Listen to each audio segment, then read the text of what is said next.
Dangerous and on the run. Tonight, the plea from police as they hunt down a man suspected of murdering 5 people. And helping the once furloughed government workers, how one local organization is helping them to get back on their feet. And weekend washout, a live look right now at storm track radar, a slow-moving front giving us a 1-2 punch tonight. How long it's going to last.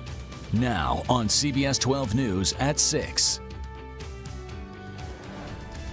And good evening. Breaking news as we come on the air this Saturday night, an intense manhunt for a suspected gunman that deputies are looking for in Louisiana. They believe this man right here, 21-year-old Dakota Theriot, killed 5 people, including his own parents. Now, this morning, detectives in Livingston Parish, that's just outside of Baton Rouge, responded to a home for shots fired, and that's when they found 2 people shot and killed.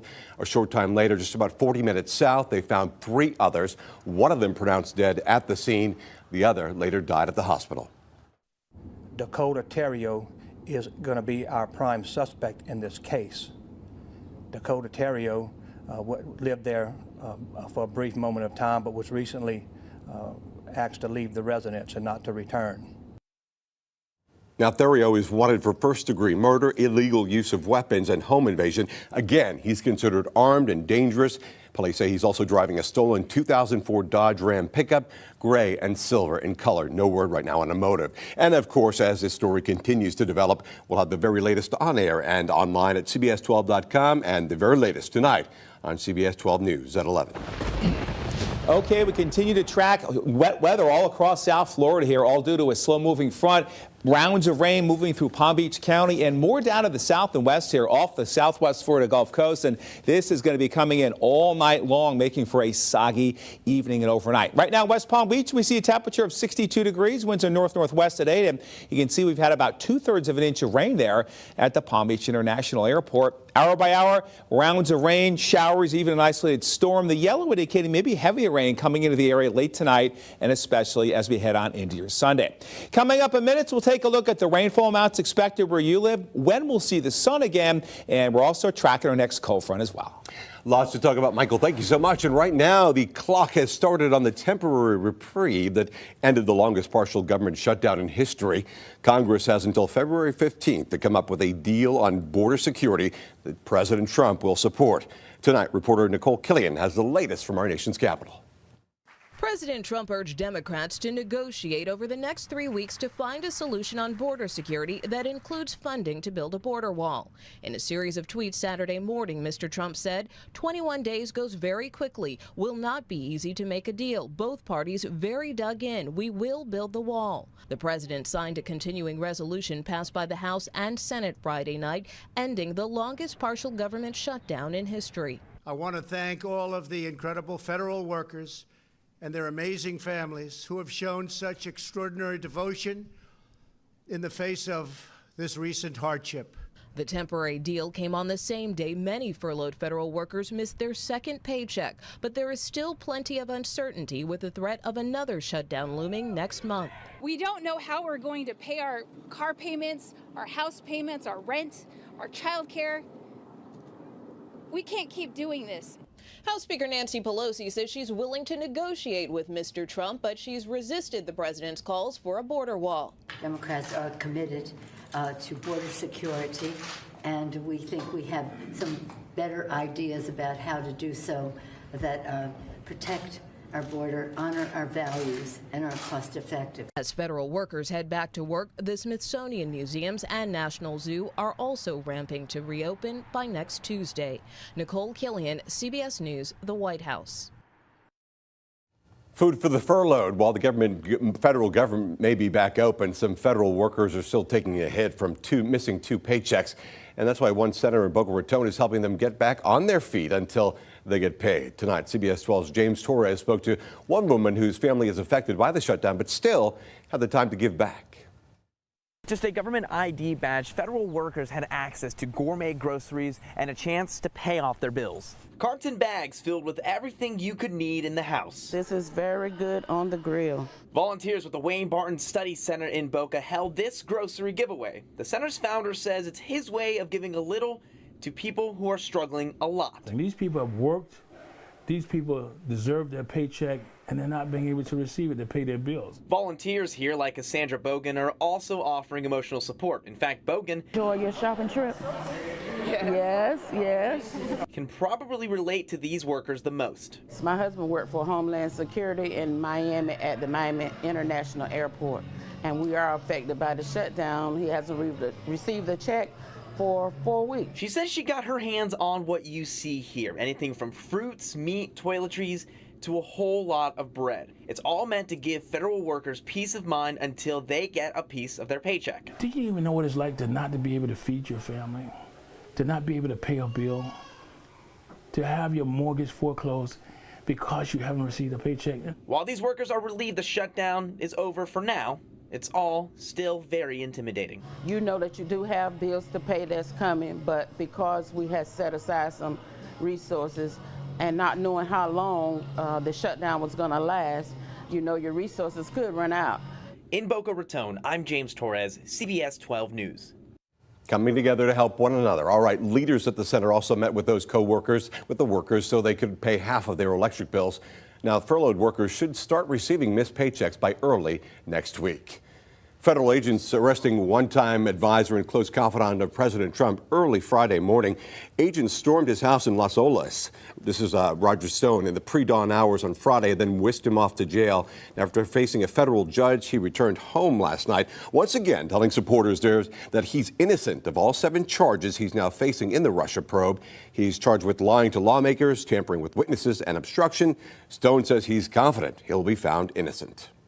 Still no evidence whatsoever that I had advanced knowledge of the topic, the subject, or the source of the WikiLeaks disclosures.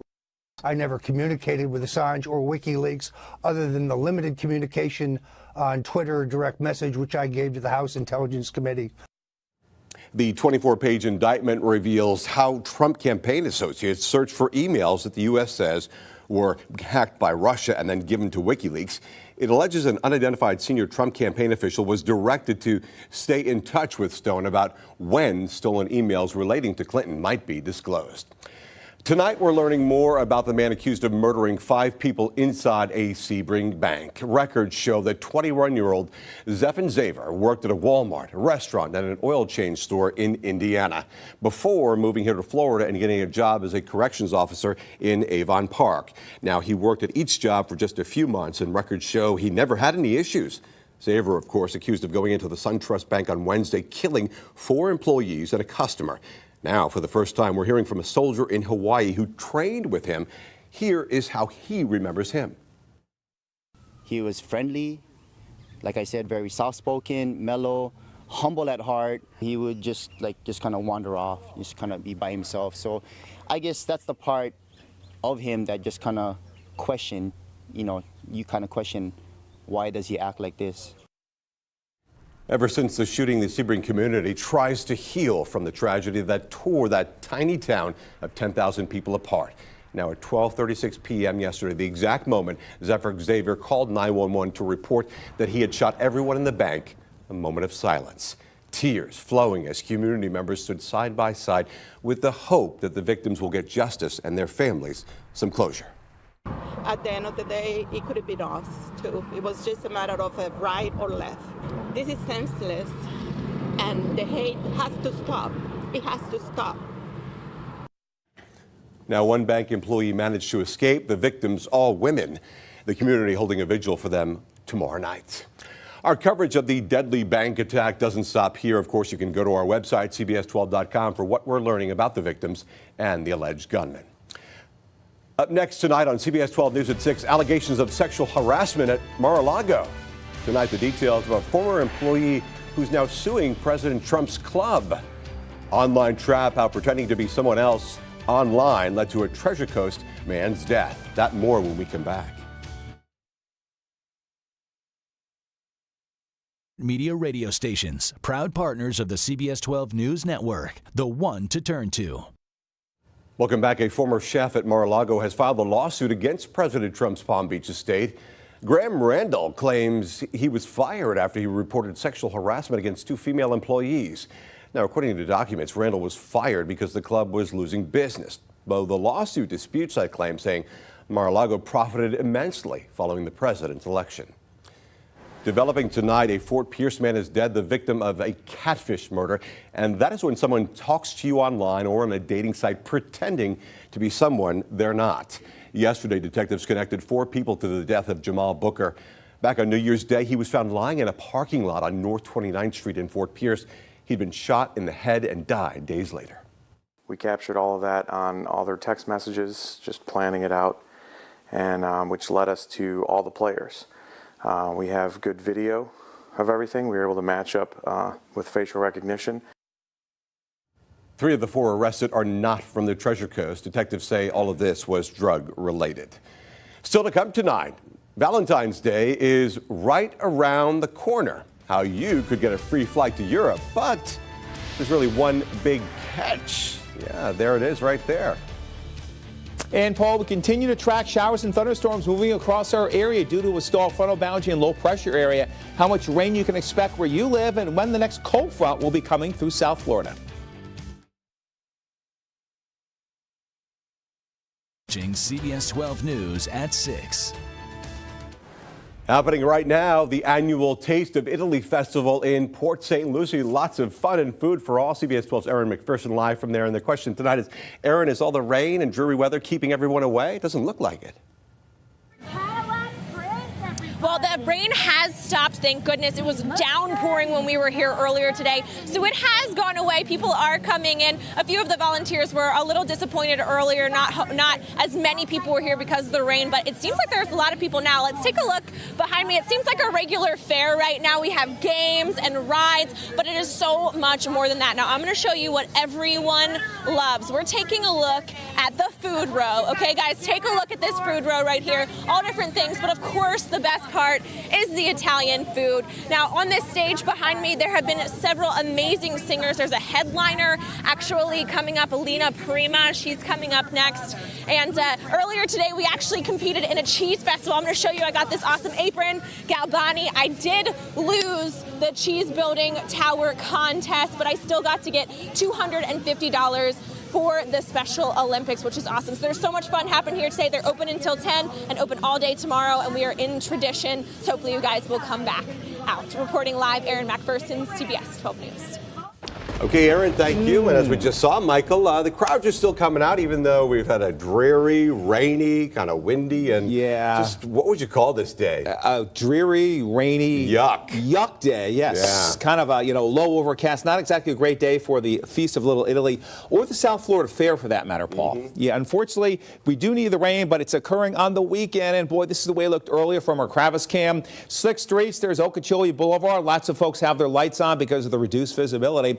All due to a front which is now stalled down to the south. Air is gliding up and over it, lurking moisture. That's what the green is. So on again, off again rain right on through tonight, tomorrow night, it looks like. Here's a look at the radar now. Mostly light rain, although there are some embedded heavier downpours. That's the yellow you see there. And all night long, we see the rain on again, off again. The front moves north as a warm front. A low pressure wave will develop on it in the southeastern Gulf. That rides right across the state later Sunday night and on into early Monday, when the rain will finally begin to get out of the area with dry, cool weather and the sunshine returning for Monday afternoon and especially on Tuesday. How much rain? Well, here's a look at our RPM short range model. 2 to 4 plus inches across the CBS 12 viewing area. Again, there is much needed rain.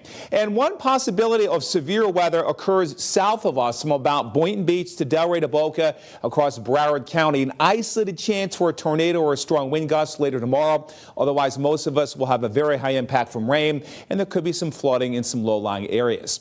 Winds will pick up, gusting over 30 miles an hour in places tomorrow afternoon and tomorrow night, and then the wind shift in the northwest and still stay fairly strong as we head on into Monday. So because of that, the seas will pick up to 6 to 9 feet on the Treasure Coast tomorrow, 6 to 9 feet all areas as we head on to Monday, before the seas lower a bit as we head on into Tuesday and Wednesday. So beachgoers and boaters out there, small craft advisories in effect with winds northeast at 15 to 30, and a big dip in the jet stream will drive brutally cold air across much of the East Coast, and that means it stays chillier than normal here in South Florida. 7-day forecast for your weekends always in view. Forget about tomorrow. Indoor activities, 80% rain chance. Peaks of sun Monday, Tuesday. Another chilly blast for Wednesday, Thursday. Temperatures staying below normal for the next 7 days. An update at 11. We'll see you then. What a weekend, Michael. Thank you. We turn to consumer news tonight. Are you looking for the perfect getaway? Well, listen to this. WOW Air is offering free flights from 4 U.S. cities to Iceland. But there is a catch. Yes, of course. It's only if your first or last name happens to be Valentine. If the name fits, you and your significant other have to travel as a pair around Valentine's Day. Passengers will have to send photos of their passports and flight reference number to prove their names, and then they'll get a refund. On the other side of the break, in sports tonight, we have an Australian Open champion, the winner, and what she has to say about winning. That's next. The South Florida Honda Sports Report. Naomi Osaka's first Grand Slam win was, of course, overshadowed by controversy. You remember Serena Williams accused of being coached in that U.S. Open final and completely losing her composure after being penalized. But the 21-year-old South Florida resident proved today that she is definitely for real. Osaka winning her second straight Grand Slam title with a hard-fought 3-set victory over Petra Kvitova in the Australian Open final. The big win down under propels Osaka to number 1 in the world rankings. She is the youngest number 1 ranked player in nearly a decade. Thank you, everyone, and I'm really honored to have played in this final, so yeah, thank you. And with today's Grand Slam win, Osaka becomes the first tennis player from Japan to reach number 1 in the rankings. Good for her. Yeah, good for her. Yeah. Congratulations. Yes, congratulations to her. All right, thanks for watching CBS 12 News at 6. Remember, the news is always on at CBS12.com. Michael and I will see you back here at 11. Good night.